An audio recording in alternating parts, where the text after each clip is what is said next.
Fala galera, tudo bem? Sou o professor Márcio e vamos para mais uma aulinha agora, dando continuidade aos nossos estudos, agora sobre formas de energia. A gente já falou um pouco sobre energia elétrica e agora nós vamos falar das formas de energia e as suas transformações.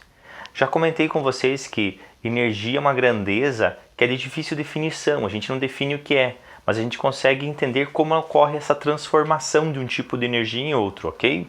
Então assim, pensando para a gente tentar classificar, para a gente tentar entender, compreender melhor a energia, nós classificamos elas em duas classes, as energias renováveis e as não renováveis. Energia renovável são todo tipo de energia que vem de recurso natural, mas que ela consegue naturalmente se reabastecer. Ou seja, vamos pegar um exemplo bem prático.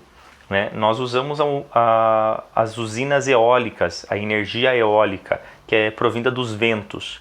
A gente coloca lá um aerogerador, que ele vai captar esse vento, vai girar, vai transformar em energia elétrica, mas o vento ele automaticamente se renova, naturalmente se renova, não dependendo da ação humana. É por diferença de temperaturas que ele vai se formando e a gente implanta ali então um sistema de energia renovável. A gente vai captar o vento e vai transformar em energia elétrica para nós.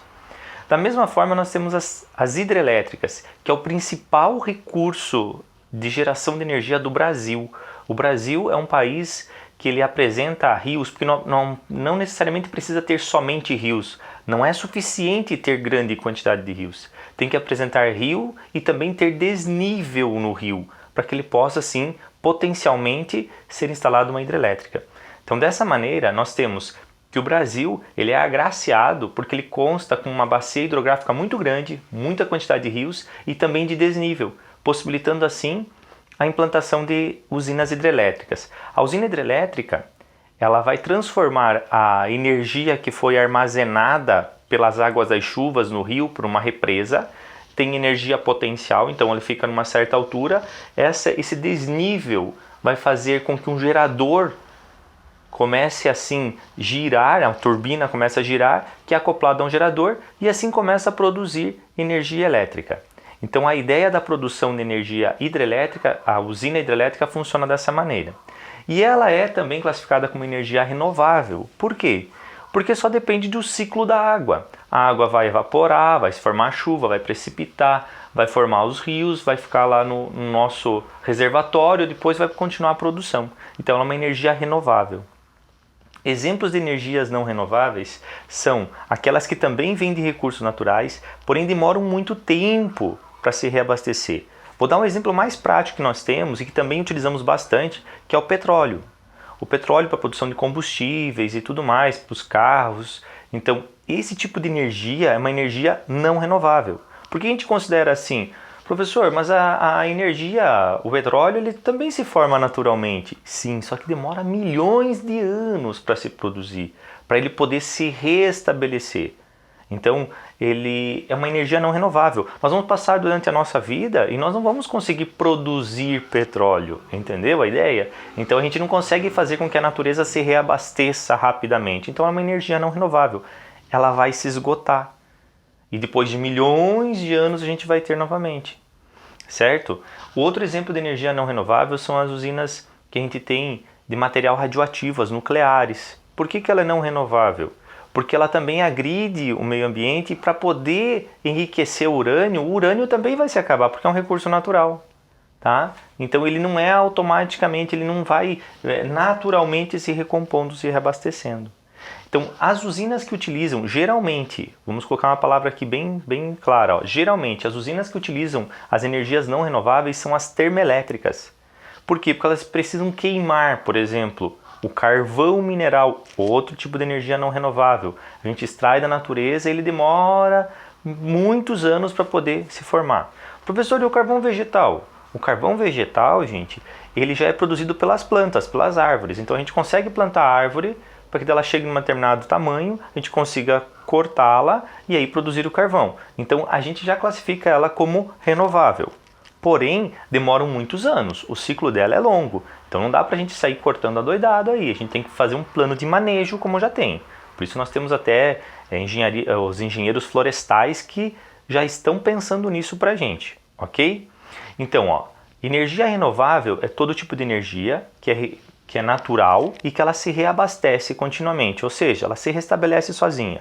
Exemplo, energia eólica, as hidrelétricas, energia hidráulica, energia solar, que está muito em alta a falar agora. Então esse tipo de energia ela é renovável.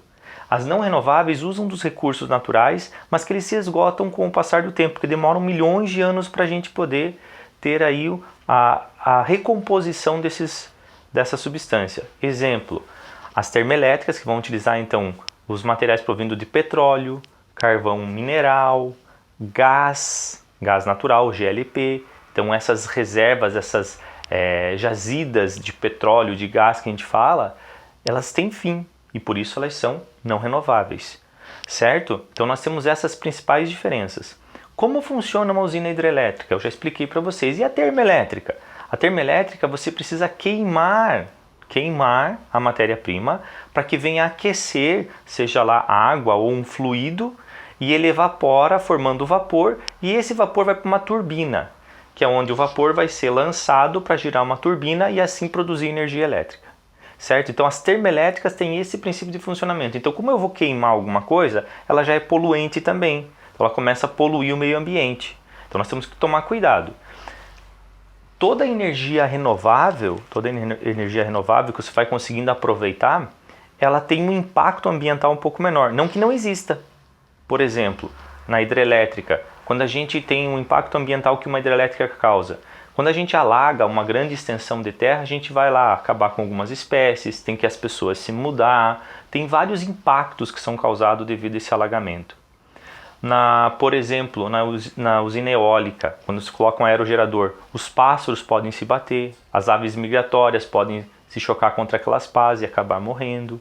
Então, existe, mas o impacto ambiental é bem menor do que nas outras, nas termoelétricas. Então as termoelétricas elas causam um dano maior, tá? Então tomem cuidado com essas definições.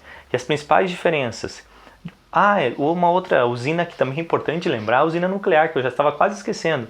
A usina nuclear, como que ela funciona? Ela usa de um material radioativo para aquecer também a água e daí tocar uma turbina. Então ela é quase que uma termoelétrica, professor. Ela é uma termoelétrica que ao invés de usar um carvão mineral, um gás natural, um petróleo para queimar, ela está usando um material radioativo. Mas o princípio de funcionamento é o mesmo, ok? Só muda a substância que foi ali utilizada. A substância que foi utilizada para poder aumentar a temperatura da água. Ok, gente? Então, assim, as principais diferenças de energias renováveis e não renováveis são essas. Agora nós já estamos aptos aí para fazer alguns exercícios, certo, gente? Fiquem bem e até a próxima.